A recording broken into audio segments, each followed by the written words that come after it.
Estende a mão ao que ri e ao que chora, o palácio e a choupana, o ninho e a sepultura. Tudo que vibra espera a luz que resplendora, na eterna lei de amor que consagra a criatura. Planta a bênção da paz, como raios de aurora, nas trevas do ladrão, na dor da alma perjura, irradia o perdão e atende mundo afora, onde clama a revolta e onde existe a amargura. Agora, hoje e amanhã, compreende, ajuda e passa, esclarece a alegria e consola a desgraça. Guarda o anseio do bem, que é lume peregrino. Não troques mal por mal, foge a sombra e a vingança. Não te aflinja a miséria, arrima-te à esperança. Seja a bênção de amor, a luz do teu destino. Inscreva-se, curta, compartilhe e comente.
mistérios dos destinos, afastando a escuridão. Sheila, irmã querida, olho da fraternidade, entre as flores do Senhor, tens a delicada rosa, perfumando o espinhador. Sheila, Sheila, quando ouvimos sua voz, e sentimos teu perfume, Senhor, quanta harmonia. Sheila, Sheila, nossas almas comovidas, de esperanças perfloridas, cantam hinos de alegria. Sheila, Sheila.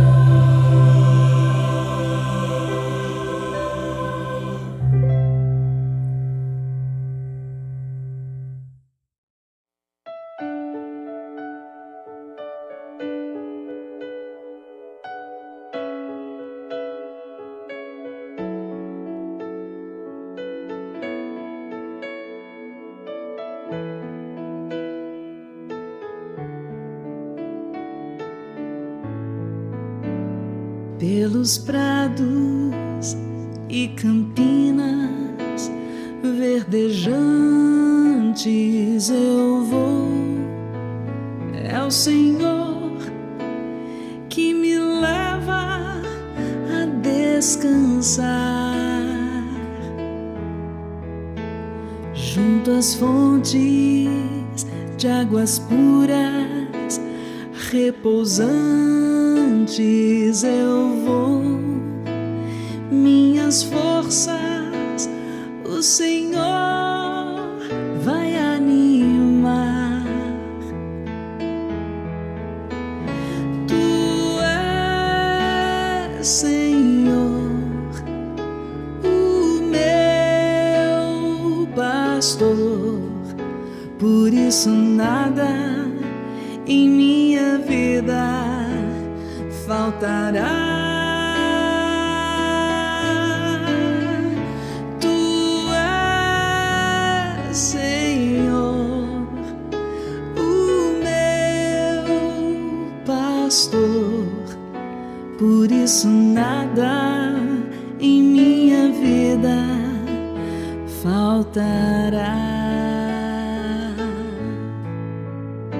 Nos caminhos mais seguros, junto dele eu vou, e para sempre o seu nome eu honrarei. Se eu encontro mil abismos nos caminhos eu vou, segurança sempre tenho em suas mãos. Tu és, Senhor, o meu pastor, por isso nada em minha vida faltará.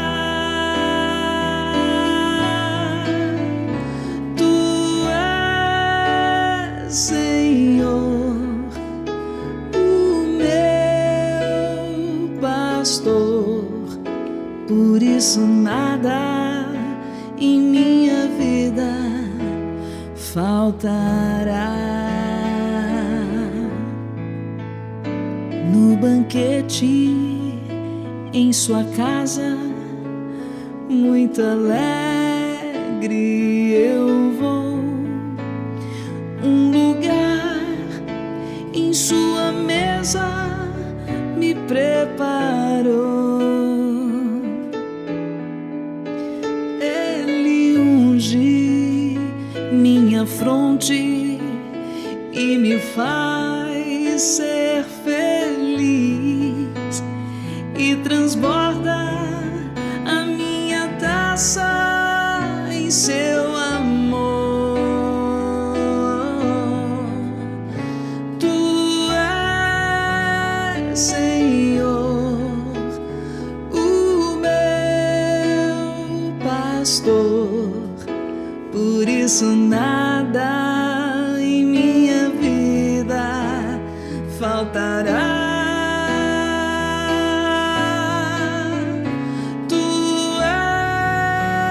Senhor, o meu pastor, por isso nada em minha vida faltará.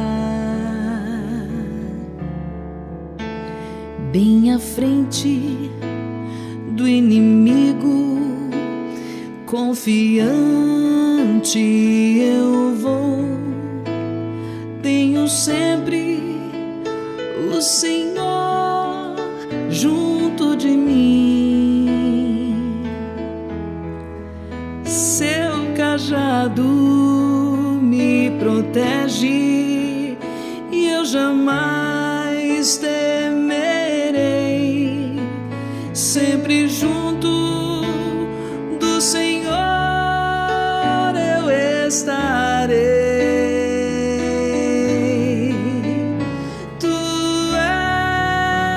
Senhor, o meu pastor, por isso nada em minha vida faltará. Tu és, Senhor,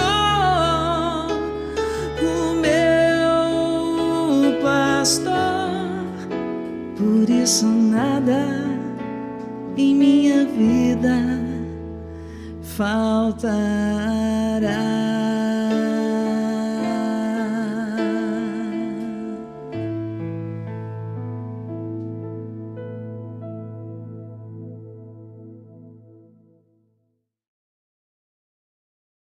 Pão Nosso, ditado pelo Espírito Emmanuel. Psicografia de Francisco Cândido Xavier. De madrugada. E no primeiro dia da semana, Maria Madalena foi ao sepulcro de madrugada, sendo ainda escuro, e viu a pedra removida do sepulcro. João 21. Não devemos esquecer a circunstância em que Maria de Magdala recebe a primeira mensagem da ressurreição do Mestre. No seio de perturbações e desalentos da pequena comunidade, a grande convertida não perde tempo em lamentações estéreis, nem procura o sono do esquecimento. Os companheiros haviam quebrado o padrão de confiança. Entre o remorso da própria defecção e a amargura pelo sacrifício do Salvador, cuja lição sublime ainda não conseguiam aprender, confundiam-se em atitudes negativas. Pensamentos contraditórios e angustiados azorragavam-lhes os corações. Madalena, contudo, rompe o véu de emoções dolorosas que lhe embarga os passos. É imprescindível não sucumbir sob os fardos, transformando-os, acima de tudo, em elemento básico na construção espiritual. E Maria resolve não se acovardar ante a dor, porque o Cristo fora imolado na cruz.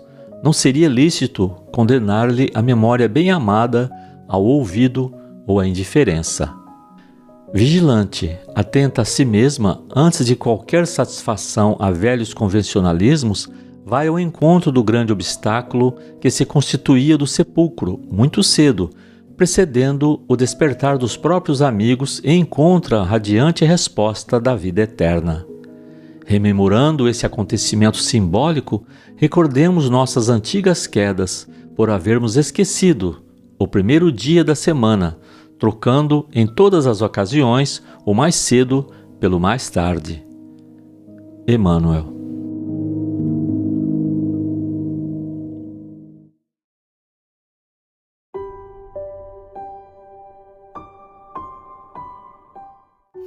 Meus irmãos, vamos buscar nesse momento a figura de Jesus em nossas mentes, vamos nos sintonizarmos com Ele, vamos pedir a Jesus que esteja nessa noite nos inspirando para que possamos aproveitar os momentos de aprendizado que nos serão ofertados pelas lições do Livro dos Espíritos, do Evangelho, para que nós possamos aproveitar esse momento para a nossa transformação interior, nos tornando mais receptivos, mais afinados com os ensinamentos de Jesus e possamos irradiar ao nosso redor ações que sejam aquelas que Jesus gostaríamos que fizéssemos. Seja com os nossos familiares, sejam com os nossos vizinhos, com os nossos colegas de trabalho, com as pessoas que convivem conosco. Que nós possamos, ao sairmos da reunião de hoje, melhores do que aqui chegamos. Agradecidos a Jesus pelos ensinamentos que nos deixou. Agradecidos à doutrina espírita pelos esclarecimentos que nos propicia. Nós iniciamos a nossa reunião rendendo graças a Deus. Que assim seja.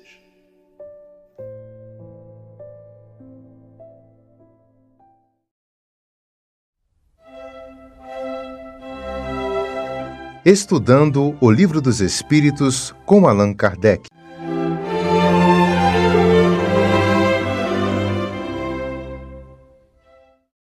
Boa noite, meus irmãos. Com prazer, mais uma questão do Livro dos Espíritos para que possamos refletir. Que Jesus nos abençoe nessa noite e que ela seja bem produtiva. Nós vamos ler sobre a vida espírita, relações no além-túmulo. E a temática é a hierarquia e autoridade moral no mundo espiritual.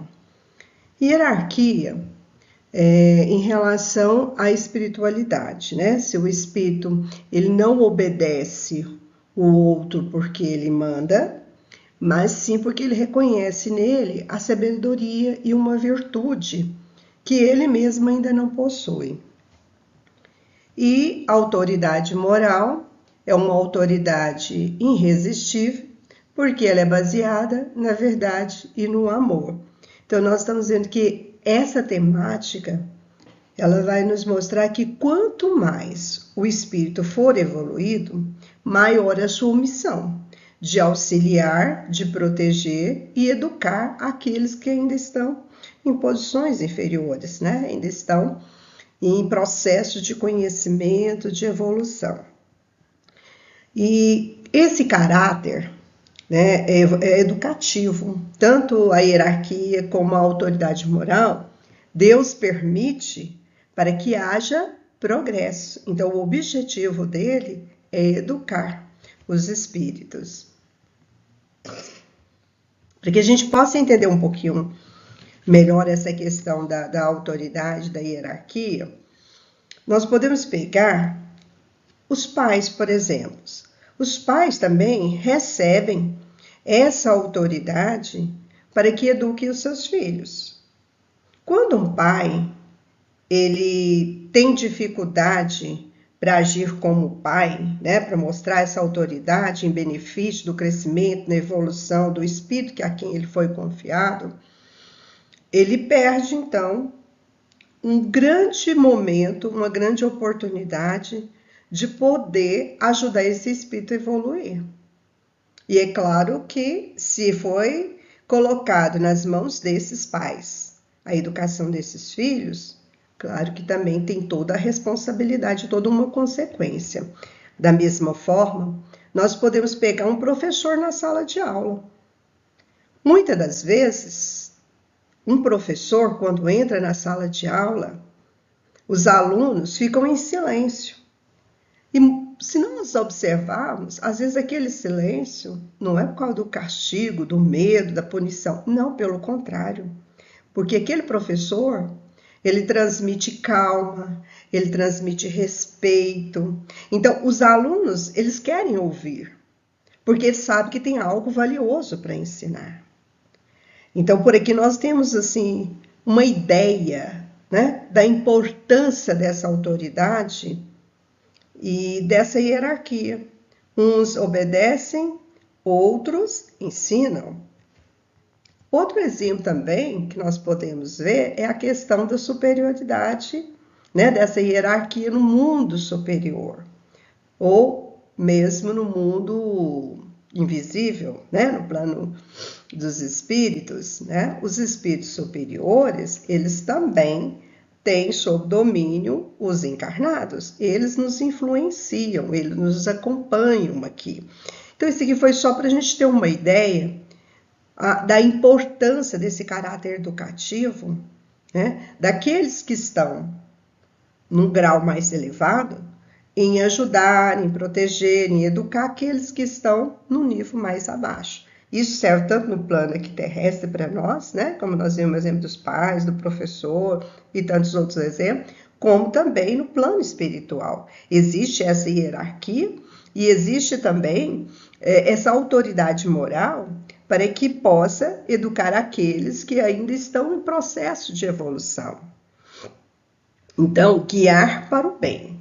Essa autoridade, né, essa hierarquia permitida por Deus, que faz parte desse processo da evolução, né, do progresso, se essa autoridade ela não for usada da forma correta, como deveria, for usada em benefício próprio, ou com orgulho, ou para oprimir, né, ou para reprimir o outro, então esse detentor dessa autoridade, ele responderá por esse abuso de poder. Porque essa autoridade moral, ela deve ser guiada para o bem, para ajudar, para auxiliar, para educar, e não de forma irresponsável, inconsequente, ou mesmo de forma orgulhosa, para oprimir, como nós vemos aqui no plano terrestre, que muitas das vezes as pessoas utilizam essa autoridade para quê? Para imprimir, a humilhar, para muitas das vezes para prejudicar as pessoas, e isso vai ter uma consequência. Então, na questão 274, Allan Kardec pergunta aos espíritos: da existência de diferente ordem de espíritos, resulta para este alguma hierarquia de poderes? Há entre eles subordinação e autoridade? Então, Kardec pergunta se existem ordens diferentes, quer dizer, espíritos mais superiores, inferiores, medianos, né? Existe uma hierarquia para coordenar, né, esse processo de evolução? Existe uma subordinação? Existem aqueles, né, que têm autoridade para poder decidir, designar, e aqueles que têm inferioridade e que ainda precisam obedecer? É isso que Kardec quer saber. Então, nós já sabemos que existem, né, esse grau de evolução, existem essas ordens dos espíritos, que começa desde dos imperfeitos, né, que predomina a matéria, o orgulho, o egoísmo, o mal, quer dizer, a predominância realmente de coisas mundanas, né? Os espíritos que ainda estão muito apegados à matéria. E existe também o predomínio, que é a segunda ordem, o predomínio do espírito, o desejo de fazer o bem conforme a classe, porque aqui também existe uma subdivisão, que a gente não vai entrar agora no momento nessa questão, né? Mas que já há uma certa evolução, já há uma certa preocupação em fazer o bem e evitar o mal. E na última, que nós temos aqui, que decidem, que são aqueles espíritos que já têm um certo grau de evolução, que existe uma autoridade moral, que eles podem decidir, né? Tem méritos para isso, se a gente pensar como no caso de Jesus, de Maria e tantos outros. Então, essa classificação ou ordens, né? Isso tudo faz parte do progresso moral, evolutivo. Então, existe sim uma ordem, uma subordinação e uma autoridade. É claro que aquele que já tem mais mérito, aquele espírito mais evoluído, que tem facilidade para poder conduzir, para poder educar, para poder mostrar, orientar, ele vai estar numa categoria mais elevada do que aquele que ainda persiste no mal, só se preocupa com as coisas mundanas. Então, ele precisa muito ainda de orientação. Então, muito grande, os espíritos respondem, né? A pergunta de Allan Kardec. Muito grande. Os espíritos possuem autoridade uns sobre os outros, correspondente ao grau de superioridade alcançado. Ou seja, se nós ainda somos muitos imperfeitos, nós precisamos muito de educação, de orientação. E quem mais, né, poderia nos orientar senão os espíritos evoluídos, aqueles espíritos que já possuem uma certa sabedoria, uma evolução, que já tem um certo conhecimento, cuidado, já sabe o que é certo, o que é errado, e que tem condições de nos educar, de nos mostrar o caminho correto. Então, essa hierarquia, ela não é baseada na força física ou títulos, mas na elevação moral e intelectual. Como aquele exemplo lá da sala de aula. Os alunos, eles respeitam o professor, eles gostam do professor, eles ouvem porque querem aprender algo, sabe que aquela pessoa, né, aquele professor que está ali na frente, ele tem algo bom a dizer. Então, eles querem ouvir. Assim são os espíritos também. Os espíritos, eles seguem essa autoridade moral, não é porque é obrigatório, porque tem castigo, ou porque são obrigados, ou porque são forçados fisicamente, não, muito pelo contrário. Eles seguem porque sentem a necessidade daqueles conhecimentos, sentem a necessidade daquelas orientações, se sentem bem com aqueles espíritos evoluídos, né? Então, a elevação daqueles espíritos é um grau tão avançado que faz com que os outros tenham interesse, tenham vontade própria de segui-los na orientação, na educação, que seja. Então, essa subordinação, né, questiona ainda Allan Kardec, no item 74A.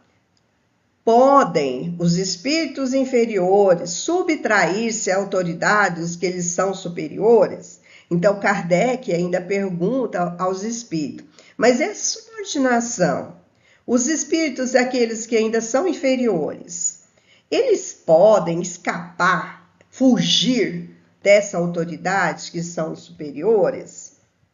E os espíritos respondem, eu disse irresistível. Quer dizer, é algo tão contagiante, é algo tão prazeroso, é algo que atrai como se fosse um imã, né? Busca, atrai.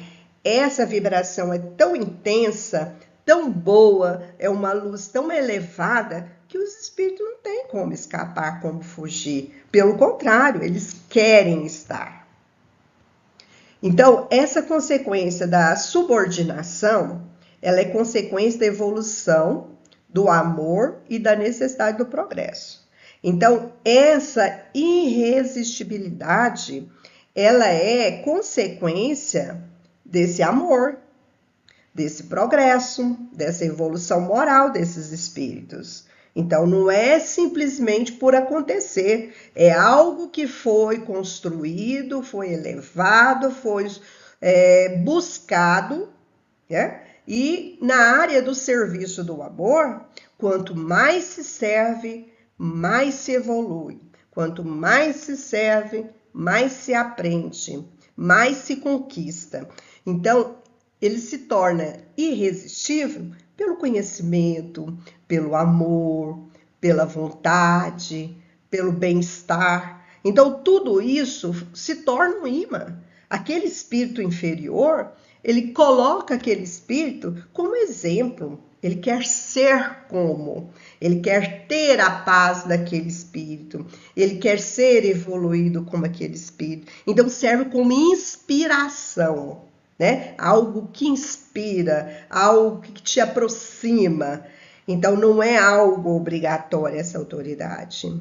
Então, esse ascendente moral irresistível, os espíritos superiores exercem uma autoridade natural, quer dizer, nada é imposto, nada é colocado de forma obrigatória. Ela surge com evolução, ela surge de forma plena e natural. E é baseada na luz e na sabedoria que possui.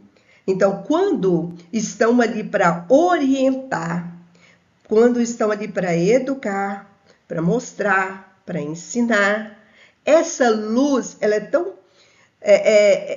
chamativa, vibratória, que acaba atraindo aqueles espíritos inferiores, algo que se torna relevante. Então, esses espíritos, eles influenciam, eles instruem, é por isso que se aproximam os espíritos inferiores, não fogem, eles querem estar juntos, né? Porque são influenciados. Então, os espíritos inferiores, eles não conseguem escapar dessa influência, porque ela se torna irresistível. Tudo que leva amor e sabedoria é impossível não atrair. Mesmo aqueles espíritos mais rebeldes, mais difíceis, pode demorar um pouquinho, mas um dia eles vão se sentir atraídos.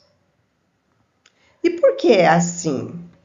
Porque é necessário que o bem prevaleça ao mal, né? Para manter a ordem no plano espiritual. Então, tudo está dentro do progresso de Deus. Tudo é arquitetado conforme a sua vontade.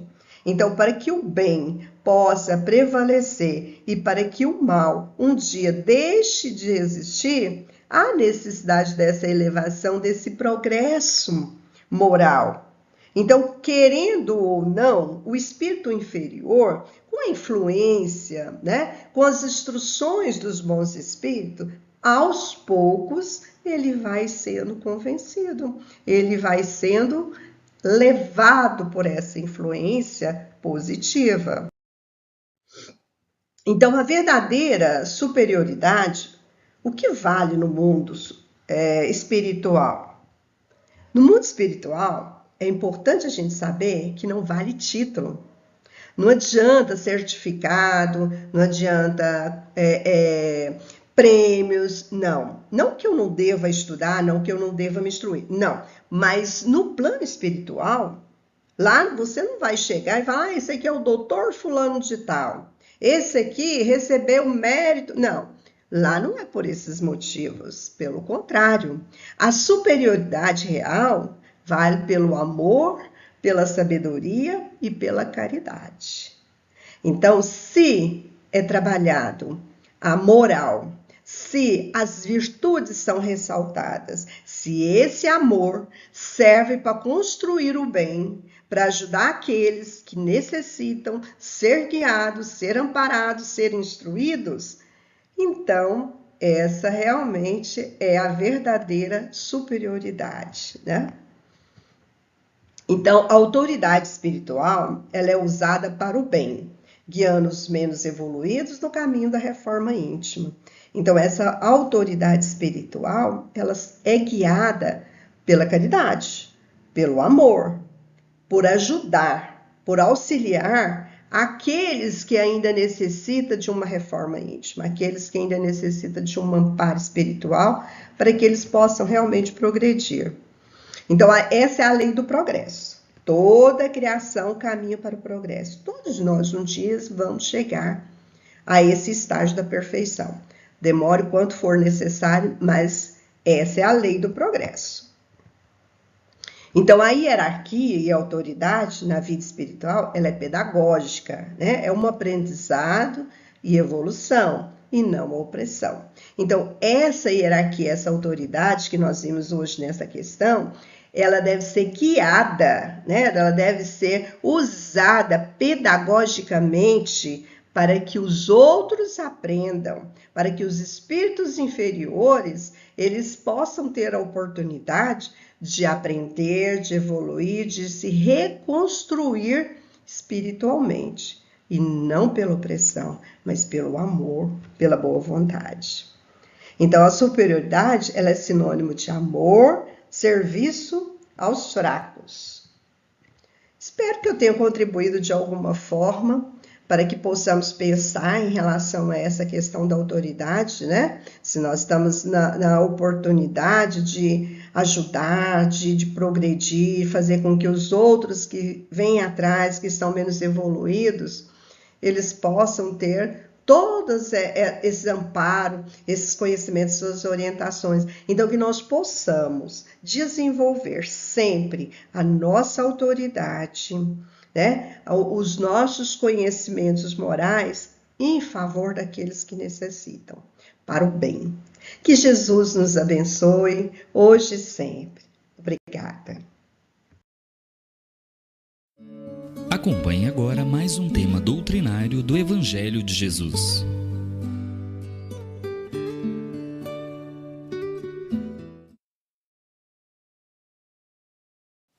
Meus caros amigos e irmãos, boa noite a todos.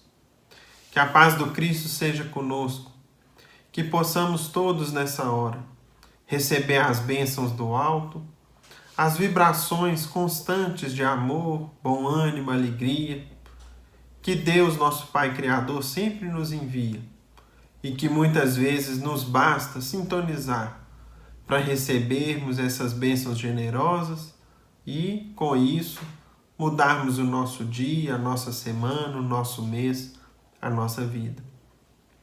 Meus caros amigos, hoje nós temos por tema um item do capítulo 16 do Evangelho segundo o Espiritismo, intitulado Não se pode servir a Deus e a Mamon.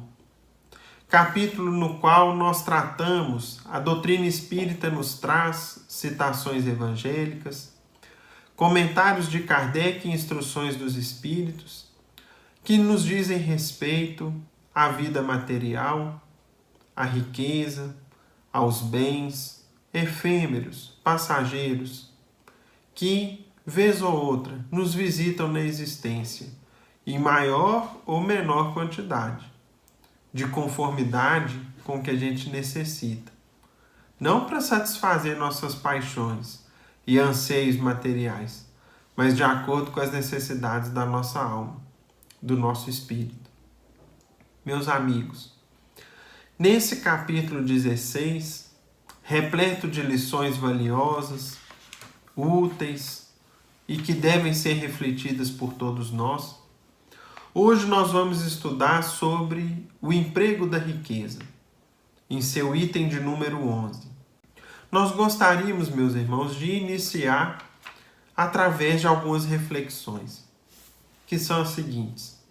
Quando a gente fala assim, ou mesmo eventualmente se a gente pesquisar, emprego da riqueza, o que normalmente nós vamos achar fruto de uma pesquisa ou de uma busca nesse sentido?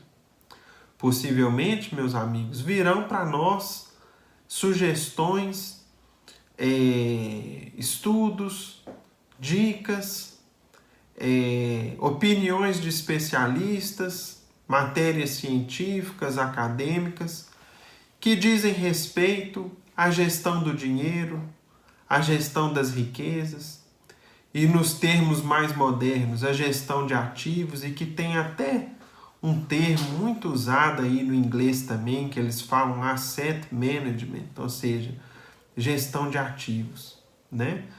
Mostrando que o mundo normalmente, nesse sentido, vai nos trazer conselhos, opiniões, conteúdos, de maneira que essas riquezas, esses bens que nos cheguem à mão se mantenham, não somente conosco, como em gerações futuras da nossa família, daqueles que dependem de nós, e tem estudos ou instrumentos que desejam e que visam, inclusive, a perpetuar a riqueza, a perpetuar o patrimônio dentro aí de uma coletividade, dentro de uma consanguinidade. E em nenhum momento nós vemos, às vezes, alusões a pensarmos em quem está à nossa volta, necessitando de ajuda, necessitando de amparo e de assistência. Nós vamos ver, inclusive, meus irmãos, de maneira muito prática, como que o mundo lida com essa situação, por exemplo, através da indústria, das atividades humanas, que multiplicam, aí por intermédio, por exemplo, da indústria do luxo, mecanismos e meios da pessoa gastar cada vez mais num determinado serviço, num determinado produto, algo que ela poderia gastar menos e ser atendida. E aí nós vamos ver sendo oferecido às pessoas e divulgado nos grandes meios de divulgação a viagem mais cara ou exclusiva possível, o lazer mais caro e mais sofisticado possível, o carro que corre mais, o perfume mais excêntrico, a roupa mais personalizada ou os materiais, tecidos são os mais exclusivos possíveis, o serviço aqui ou ali que tem um caráter de exclusividade, de ser pouco acessível, visando alimentar em nós a tendência que nós trazemos para o egoísmo, para a vaidade pessoal, para pensarmos somente em nós, quando, eventualmente, a vida nos aquinhoa com bens materiais que excedem as nossas necessidades. E aí, então, o que buscam outras criaturas humanas, tantas e tantas pessoas à nossa volta, especialmente que lidam com isso? Aumentar as nossas necessidades. Como se a gente precisasse disso ou daquilo outro, e muitas vezes não refletimos se de fato é necessário. Nesse ponto, meus amigos, nós observamos que o Espiritismo não traça limites absolutos. Não existe uma lista daquilo que seria necessário supérfluo, daquilo que poderíamos ou não consumir, daquilo que poderíamos ou não deter provisoriamente, justamente para que a gente faça esse juízo por nós mesmos, para que cada um de nós reflita em sua situação pessoal, para que cada um de nós reflita, olhe à sua volta, especialmente, não os que têm mais, mas aqueles que passam mais dificuldade, os que têm menos. Para que a gente então reflita se de fato aquilo que julgamos por necessário, será que é mesmo? É o ponto em que muitas vezes nós somos chamados a refletir. Pois bem, meus irmãos, quando a gente fala em emprego da riqueza dentro da doutrina, considerando as lições de Jesus, qual que é o conselho que nós recebemos? Qual o emprego da riqueza, a gestão de ativos que o Evangelho mais nos aconselha? Qual seria o de maior rendimento, o de melhor resultado, o de melhor retorno?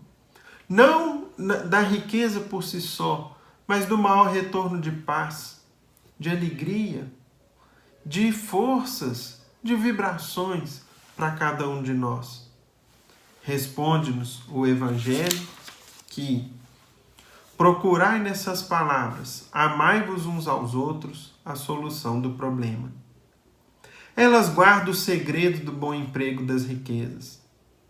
Aquele que se acha animado do amor ao próximo tem aí toda traçada a sua linha de proceder. Qual é, meus irmãos, para cada um de nós, o valor de um agradecimento sincero quando a gente é capaz de matar a fome de alguém e aquela pessoa sinceramente nos agradece, nos dizendo: Deus te pague?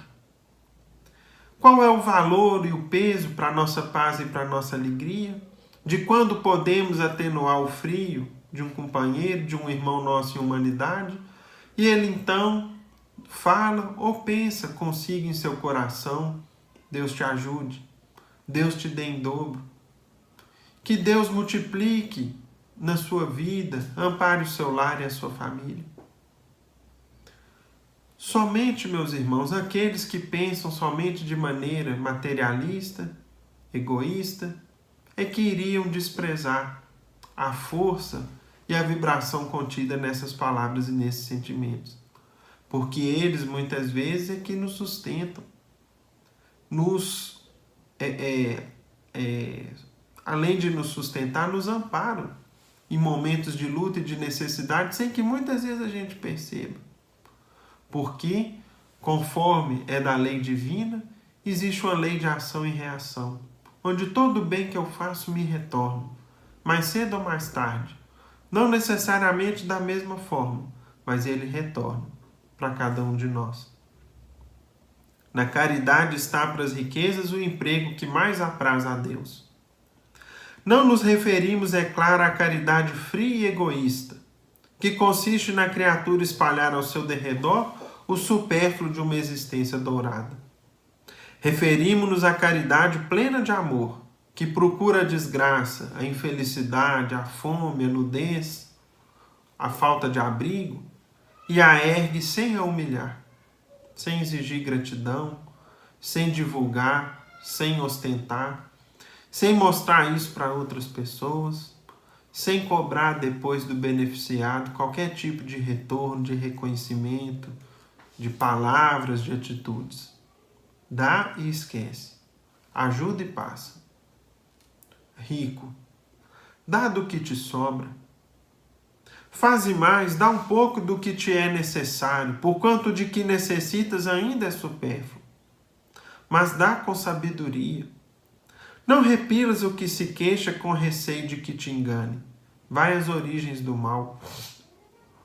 Alivia primeiro, em seguida informa-te e vê se o trabalho, os conselhos, mesmo a afeição não serão mais eficazes do que a tua esmola, do que a tua ajuda. Difunde em torno de ti, com os socorros materiais, o amor de Deus, o amor ao trabalho, o amor ao próximo. Então, meus irmãos, nós observamos que o Evangelho nos deixa isso de forma muito clara. E mesmo que a gente pense assim: mas eu não me encontro na condição de riqueza, né? Os meus ganhos materiais são suficientes para que eu sustente a minha família. Mas será que de fato não há nada ao nosso alcance que a gente possa fazer? Será que a gente seria assim tão limitado a ponto de não poder dividir nada? Nem mesmo o pão que nos sobra? Nem mesmo o alimento que às vezes guardamos e quando assustamos passa de uma validade, por exemplo, e a gente é obrigado a jogar fora para não comer algo contaminado? Quantos pares de sapatos, de calçados dispomos a nosso serviço, para o nosso uso, considerando que nós possuímos, por exemplo, um par de pés somente? Será que toda aquela quantidade nos é necessária? E as roupas que trazemos conosco? Possivelmente também elas teriam grande papel, grande ajuda àqueles que precisam e que não têm. E assim, meus irmãos, o Evangelho sempre nos mostra que, mesmo que em caráter absoluto não nos julguemos, por enquanto, na condição de pessoas ricas, em caráter relativo sempre tem alguém mais necessitado do que nós e, portanto, sempre tem alguma ajuda que a gente é capaz de oferecer, que a gente é capaz de ofertar. E outra, Às vezes, a vida varia muito nesse aspecto ao longo da existência de cada um de nós. Tem mesmo ditados antigos que falam que a vida é como se fosse uma grande roda gigante, que uma hora a gente está embaixo, outra hora está em cima e vice-versa. Ou seja, assim, nós somos às vezes preparados por meio de lições como essas para um futuro no qual às vezes um pouco mais de abundância material vai nos testar até que ponto assimilamos, sentimos e vamos colocar em prática lições como a que nos pede a caridade. Não adianta, meus irmãos, juntarmos, amealharmos somente em nosso benefício.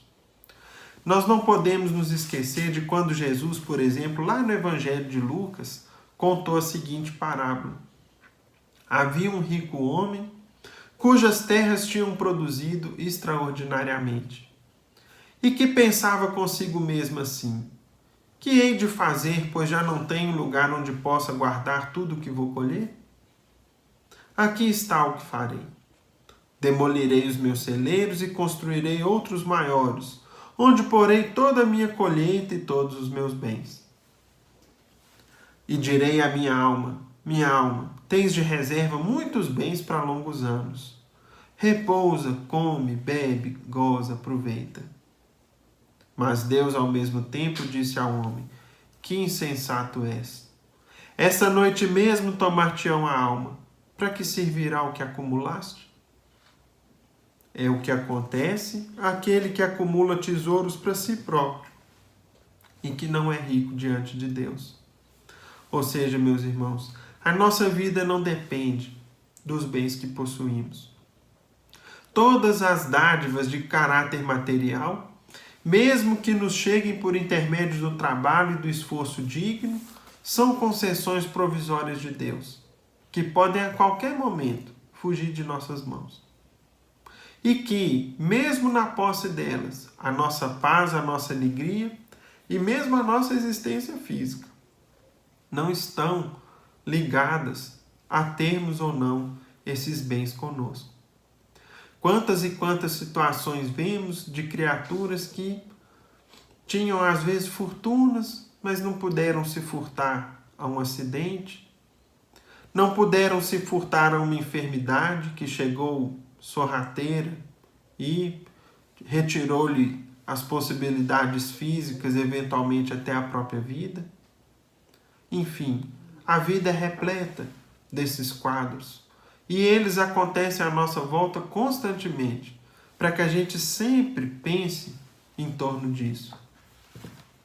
Há uma página, meus irmãos, de Irmão X, intitulada Caridade, no livro Lázaro Redivivo, onde em um dos trechos dessa página, nós não vamos lê-la na íntegra, mas somente separamos aqui um trecho, Irmão X comenta assim conosco: desde tempos imemoriais, abusa-se do conceito de virtude na prática de inomináveis desvarios. Os imperadores romanos, por exemplo, determinavam o suplício dos cristãos em nome da caridade política.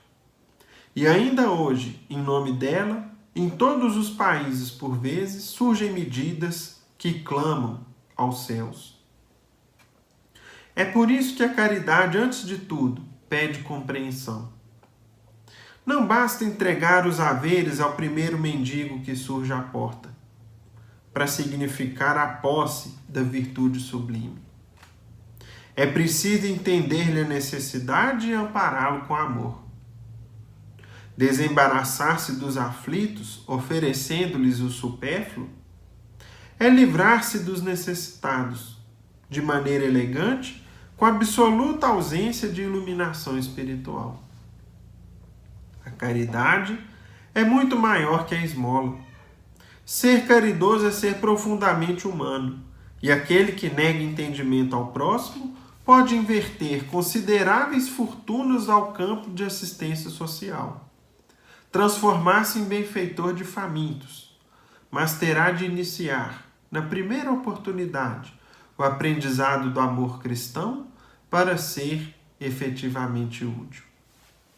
Então, meus irmãos, a gente observa, por exemplo, aqui Irmão X, nos dizendo que o simples ato de dar, de doar, pode não significar a caridade, conforme muitas pessoas entendem. Ou seja, se nós não colocarmos amor, compreensão, entendimento nas dádivas ou naquilo que de material a gente pode proporcionar a quem está à nossa volta, o seu efeito é nulo. Ou, do contrário, pode até mesmo ter efeito negativo para nós. Em que situação? Quando a pessoa assim o faz para ostentar uma virtude que ainda não possui, para alimentar a sua vaidade pessoal. Nesse sentido, tudo aquilo que faz nada mais é do que a manutenção da vaidade, do orgulho pessoal, de uma falsa visão de bondade, de beneficência, de caridade, quando na verdade o que a pessoa está fazendo nesse caso é angariar para si antipatias dos beneficiados, ou seja, o efeito é nulo e às vezes até mais maléfico do que benéfico para a pessoa. Ainda em relação a esse ponto, certa feita foi perguntado o seguinte para o Chico. Nós também vamos ler aqui uma parte da opinião e da resposta do Chico quando ele foi abordado sobre justiça social. Você não acha que lutar pela implantação definitiva da justiça social entre todos os homens, pleitear de maneira intransigente em defesa dos direitos humanos em todos os quadrantes da terra, não seria muito mais importante do que a simples dádiva de esmolas, que muitas vezes não passam de migalhas que caem das mesas fartas dos comensais da vida? E o Chico respondeu: estimaria mais se você dissesse com seu nobre discernimento trabalhar pela implantação definitiva da justiça social entre todos os homens. Porque o verbo lutar, em muitos casos, significaria agitar ou conflitar. Ou seja, meus irmãos, nós não podemos nos utilizar da violência, da imposição, de nenhum meio impróprio, contrário ao cristianismo, para esse fim. Nesse caso, os fins não justificam os meios. E, portanto, o uso da violência e da força para implantar a justiça social, conforme a pergunta do entrevistador ao Chico, não se justifica. E sim trabalharmos por uma justiça social. E aí continua o Chico dizendo: creio que todos os cristãos sinceros, estejam vinculados ou não ao Espiritismo, permanecem construindo em paz o reinado da justiça no mundo, sem a precipitação dos que se inclinam para transformações violentas e sem a inércia dos apáticos. Ou seja, quando nós compreendemos e nos esforçamos em viver o Evangelho, dentro do nosso lar, na educação dos filhos, na convivência com a esposa, com o marido, na convivência com os pais, na piedade filial, quando a gente se esforça no nosso ambiente de trabalho, em termos sempre boa vontade, em zelarmos das nossas obrigações, dos nossos deveres, em cumprir com os nossos compromissos, tudo isso faz com que a gente implante aos poucos, cumprindo a nossa parte, numa sociedade mais harmônica, mais justa, mais pacífica, desde que os nossos deveres sejam observados e que a gente se esforce em cumpri-los fielmente, da melhor forma possível e, se possível, ir além dos deveres, dando algo mais que o cristianismo nos pede, em todas as circunstâncias da vida. Relativamente à chamada esmola, não vejo na migalha de recursos materiais que se dá ou que se recebe um gesto tedioso de quem usufrui mesa farta, e sim um elo de simpatia e de amor entre as criaturas que se propõe a encontrar um processo de ligação espiritual entre si, preparando-se instintivamente para a mais alta compreensão da fraternidade. E aí, meus irmãos, a gente pensa o seguinte: quem de nós que aproveita a oportunidade, quando alguém nos pede um trocadinho, quando alguém nos pede um pão, um alimento, nos pede alguma ajuda. Quem de nós aproveita esse ensejo para cativar aquele que nos pede, para nos aproximarmos dele, para fazer com que isso seja algo, um elo de simpatia e de amor que criamos com aquela pessoa, ao invés de termos naquela situação um incômodo, uma molação, algo que nos chateia, que nos incomoda. Nem todos, aliás, talvez poucos, reflitam em torno disso. De que nós deveríamos nos aproveitar desses instantes, para construirmos pontes na sociedade, eliminando o sentimento da revolta nos corações de muitos, eliminando, meus irmãos, a tentação ao furto que muitos poderiam ter diante da situação aflitiva de fome ou de desespero de si mesmo ou de seus familiares, de seus filhinhos. Nós deveríamos nos aproveitar dessas circunstâncias para conhecermos um pouco mais da realidade da vida daquela pessoa.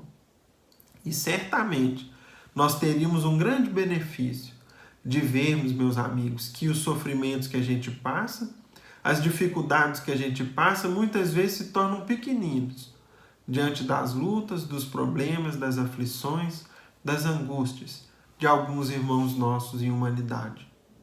Sempre tem alguém que sofre mais que a gente, sempre. Qualquer pessoa, se fizer um exercício, vai procurar situações onde o sofrimento é mais acerbo, é mais intenso, em todas as épocas da nossa existência. Então, infelizmente, a gente acaba não aproveitando essas oportunidades. E, ao invés de criarmos elos de simpatia, aumentamos o quê? A revolta, a antipatia, o distanciamento, fazendo com que as pessoas sintam vergonha em pedir, se sintam muito constrangidos por precisarem de ajuda. Não deveria ser assim o nosso papel. Continua o Chico dizendo: sem qualquer ideia de esnobar esse ou aquele lance autobiográfico, peço permissão para dizer a você, isso nosso querido Chico Xavier, que nos deixou toda essa obra vasta, que tem sido instrumento constante de aprendizado para muitos de nós.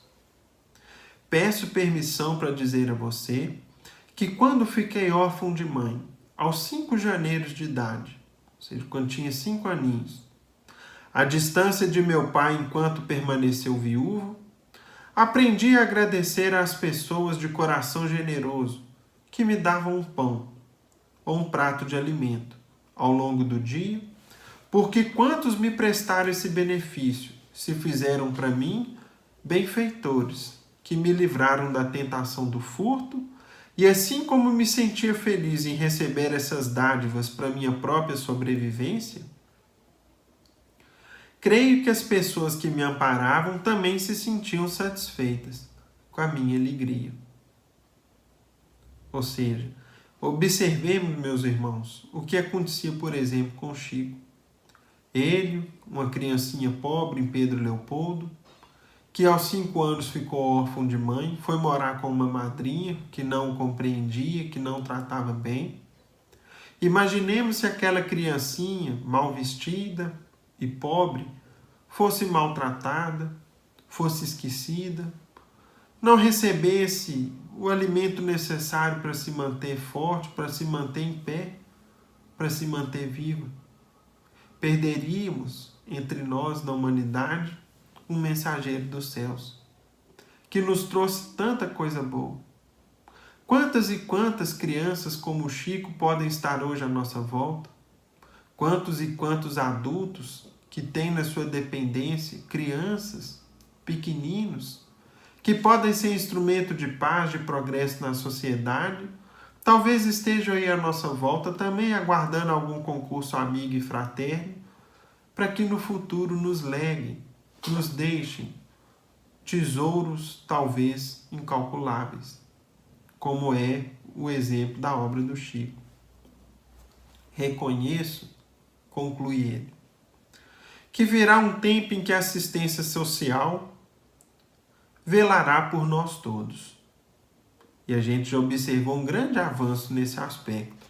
Para os irmãos terem ideia, essa pergunta e resposta foram gravadas em 1981, 9 de março de 81. Está no livro Chico de Francisco. Foi uma entrevista que o Chico deu ao jornal O Povo, em Fortaleza, Ceará, 9 de março de 81.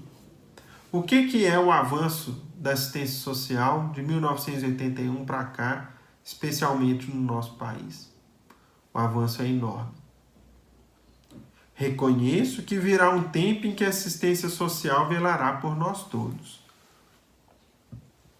Mas, até que isso aconteça em plano maior, e admito que semelhante realização deverá vir para nós e por nós, sem conflitos sangrentos, e felizmente foi o que aconteceu, nós implementamos de lá para cá, nós enquanto sociedade brasileira, um amplo programa de assistência e de amparo social que ainda assim não atende a todas as necessidades, que ainda assim deixa campo para assistência, para o amparo àqueles que estão à nossa volta. Até que isso aconteça, você aprovaria alguém que vê seus irmãos em penúria, sem se mover de modo algum para auxiliá-los, pelo menos em pequenina parcela de apoio? Será justo que eu deixe o meu vizinho desfalecendo em necessidade, sem dividir com ele os centavos que posso administrar, a pretexto de aguardar o tempo em que me seria permitido administrar aquilo que não me pertence, ou seja, aguardando eu ter mais dinheiro, eu ter mais recursos? Esquecendo-me de que posso e devo repartir a parcela de recursos que a divina providência me emprestou para o meu usufruto? E assim, meus irmãos, o Chico concluiu a resposta àquela pergunta que foi feita a ele naquela oportunidade, nos mostrando que, e ele deu o exemplo nesse sentido, que por menor seja a nossa condição, nós nunca estamos tão pobres que a gente não possa ajudar alguém, nas múltiplas formas em que essa ajuda nos é possível. Nos basta o quê? Boa vontade, compreensão, sentimento de piedade e de percepção do quadro que está à nossa volta.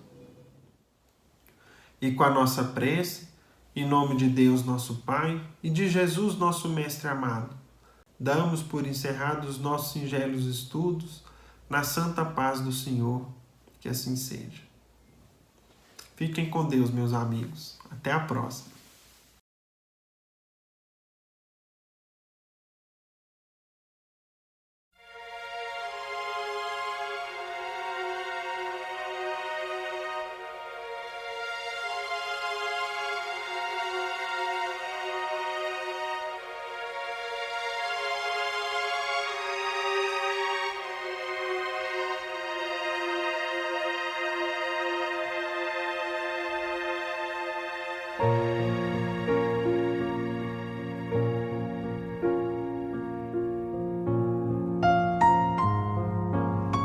Queridos irmãos em Cristo, nesse momento de suave meditação, pedimos a presença de espíritos amigos para esse passe.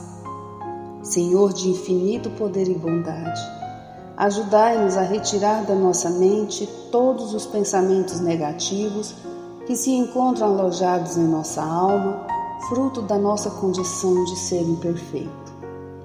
Que ideias de vingança, pensamentos inferiores e egoístas sejam afastados da nossa mente.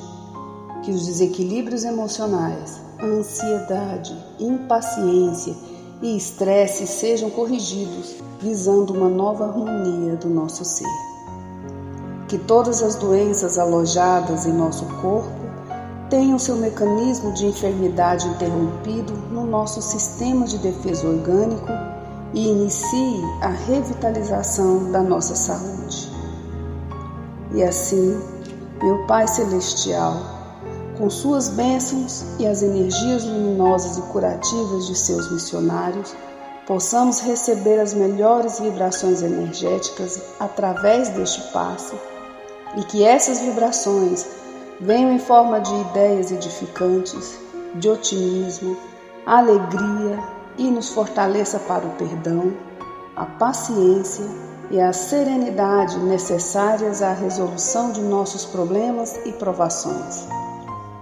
Peço, Senhor, que nos ensine a viver um dia de cada vez, que nos oriente a superar os traumas do passado e guardar apenas as lições valiosas, tanto de experiências felizes como as dolorosas.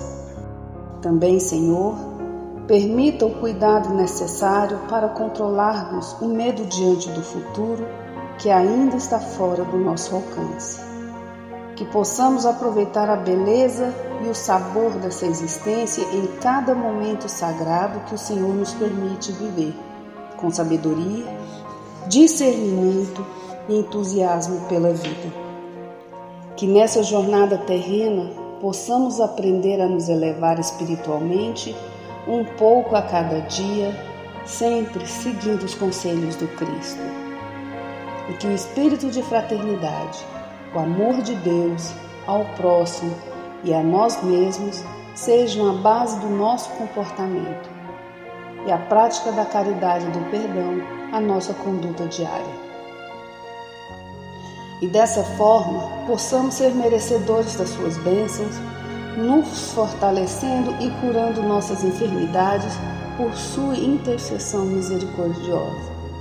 Em nome de Jesus, agradecemos por tudo que recebemos até o dia de hoje, rogando mais uma vez a tua proteção, o teu amor e a tua paz.